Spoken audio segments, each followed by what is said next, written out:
So a little bit of disorganization now. The big boys coming to the front now.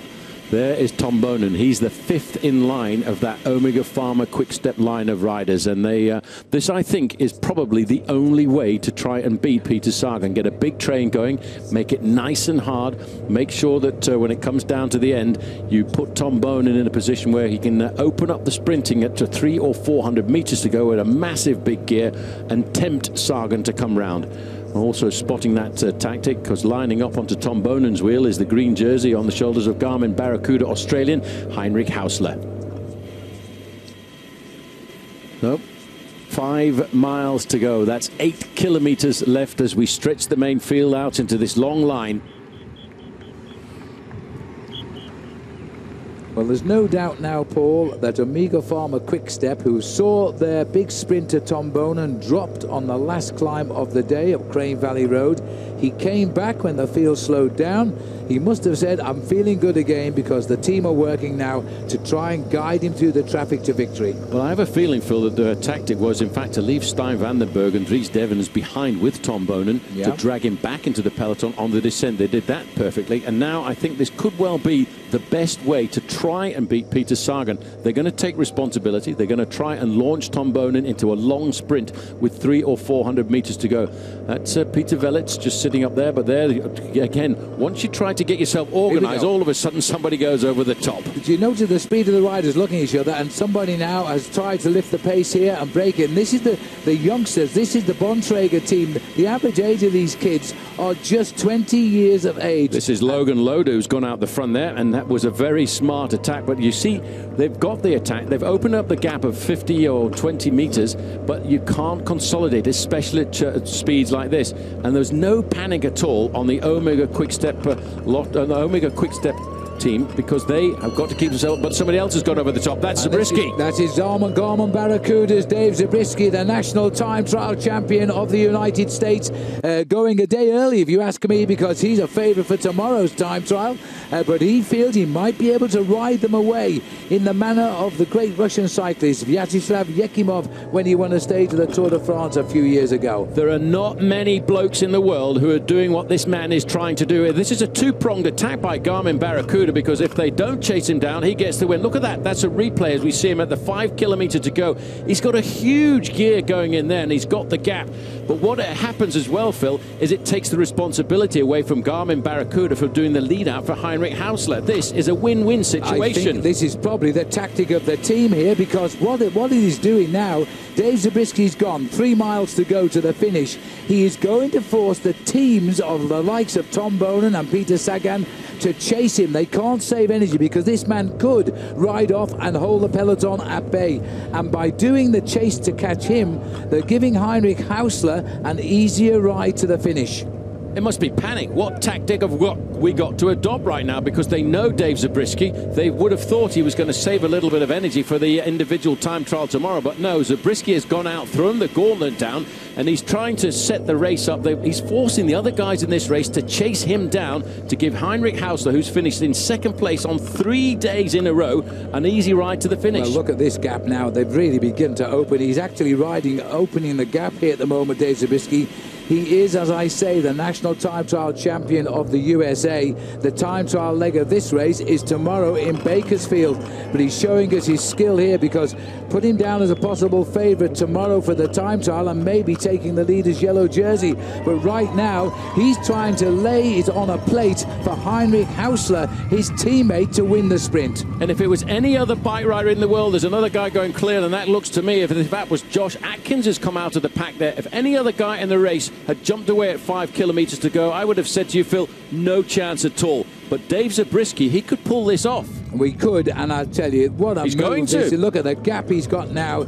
He's got his bike up to around about 28 miles an hour, and he's locked in there. The peloton are now preoccupied. They've got to catch Zabriskie before they can think of setting up the sprint for their sprinters. So there will be a little bit of consternation back there in the main field. Look at the movement in the peloton. I'd use the word panic. Panic on board the express coming into the Clovis historical downtown area now, as all of a sudden, when a man like Dave Zabriskie goes out, and you mentioned Yatislev Ekimov is probably one of the only other men in the world who could pull off a stunt like this and survive. Well, Zabriskie has really done a good job. It takes all of the pressure off Garmin Barracuda. Heinrich Hausler in the green jersey will be sitting there in 4th or 5th position, waiting to see whether his teammate gets caught or not. And if he does get caught, he will have had an easy ride up to the line. But what it's done is it confused the lead out of Team Omega Pharma Quickstep. But not now. They're coming back into control. They're trying to calm down the nerves of everybody else in that main field, and they'll try and see if they can just pull back themselves to the back wheel of Dave Zabriskie inside of the last 500 or 600 meters. 2 kilometers we've just gone by now. Dave Zabriskie looks over his shoulder. Usually not a good sign. It means the legs are now aching. They'll be on fire. The peloton are winding him in slowly, but they're having to use energy to do it. Zabriskie was only 30 seconds off that yellow jersey. He could have got a 10-second win bonus. Then he would have only been 20 seconds off it. He's going to look at the guys now. Knowing Dave Zabriskie, there'll be a wry smile on his face saying, that hurt you boys, didn't it? It certainly hurt everybody. That's what it looked like briefly at the back. This looks like Gerard Cholek, one of the riders from Omega Quickstep. He's a very fast sprinter himself, but it's not for himself this afternoon. He's trying to make sure he keeps Tom Bonen up at the front. He does not want the riders on the left and right-hand side to come around and swamp his team sprinter, which is why he's keeping the pace nice and high. Bonen is still there in 4th or 5th position in the pale blue jersey, but he's getting swamped over on the left. Well, this is the difficulty now, because here in the USA, these roads are really wide. They're not like the European narrow approaches. We're under the Kenda, 1 kilometer to go, Banner now, 1,000 meters to the line, and it's Team Garmin Barracuda, and that's the team of Heinrich Hausler who's on the front. There's one more corner to go, and these riders are going around it as we speak, and now they're looking up, and if they look up straight in front of them, they'll see the finishing line now. They're looking back. They've got the white jerseys. That's going to be for Marcel Kittel. He's a rapid man. Tom Bonen is still nicely placed in the middle of all of that pack. So too is Fred Rodriguez of Team Exergy. He's in about 4th or 5th, but Bonen has got a good position. Marcel Kittel is the 3rd man in line here, and it's also Josh Atkins, as Team Bontrager, who's trying to break in on the action as well. Watch Sagan, dead centre of our picture in the yellow jersey, as Rabobank launching Michael Matthews. Matthews is looking for the back wheel of Sagan and has got it here. As they continue to the line now, they're going to break clear. Bonen's on the far right as Sagan hits him with the wheel, and Hausler's on his wheel. The top 2 finishes for the last 3 days. Is he going to do it again? And he's on the line, and he gets it. It's impossible. 4 out of 4 for Peter Sagan. Well, all of the top sprinters in the Amgen Tour of California there, Phil, were on his shoulders. He waited and bided his time. Marcel Kittel, Tom Bonen, Henrik Hausler on the left-hand side, but calmly, well, not that calm, coming up through the middle with power and acceleration. Boom, boom, makes it number 4.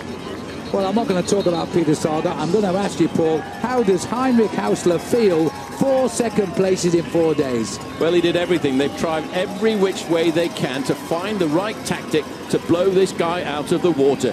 They haven't found it yet, and they're going to have to wait now, Phil, all the way down to LA Live. And a 10-second win bonus as well, don't forget, which is edging him away for the time trial. This is how he did it. Had a teammate with him all the time. And look at Tom Bonen there. He's caught in the middle, and on the outside there was a long way out, and he couldn't even see where Heinrich Hausler was. He was locked there onto the wheel of Peter Sagan.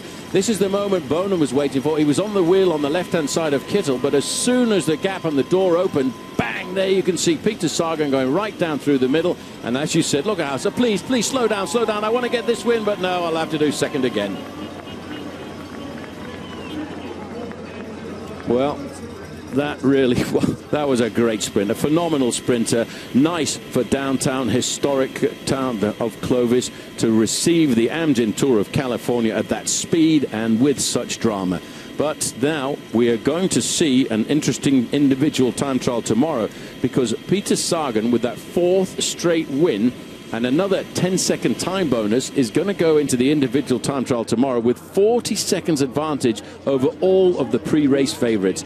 Bonen there on the right, he faded a fraction. Heinrich Hausler was waiting for that moment, but he just knew at this point that he was beaten. And Michael Matthews, another Australian, getting up there in 3rd place. Wow. Well, it was all set up there by Dave Zabriskie. They tried to do what they could to take the sting out of the Liquigas tail, and Zabriskie almost pulled off a fine one there on that charge down towards the finishing line. But Peter Sagan getting himself yet another victory here at the Amgen Tour of California.